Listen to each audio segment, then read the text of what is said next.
I have heard on social media, young people are saying the vaccine doesn't work. Why do you think this is? So there are a couple of things there. The first is that social media is a complex, difficult area to be discussing things like this. And the reason I think behind that is sometimes the more controversial or the more shocking the thing you say is on social media, the more likely people are to take notice of it. That makes sense? So people tend to tune in to the more alarming things.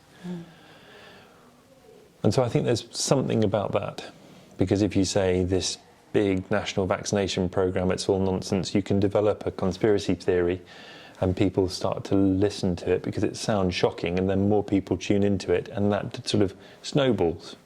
You with me? Yeah. So I think something about the way that social media works. The other thing I think is perhaps it's important to understand the way that vaccines work.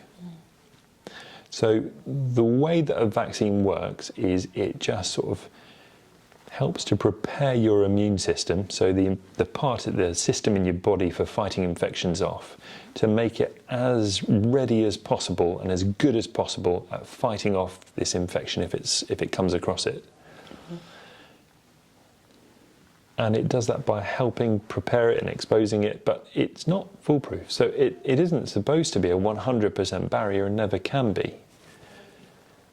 But it improves it. Does that make sense? So I wonder if that idea that it doesn't work comes from the fact that some people will have the vaccine and will still get COVID, but they were always going to. That happens with all vaccines, really. That's just the way of things. Yeah. And then some people will get it and will get quite unwell with it. But again, that always happens with vaccines. What we want is fewer people to become unwell, fewer people to pass the vaccine on, and fewer people to get really ill with it. And it does seem to do all of those things really well.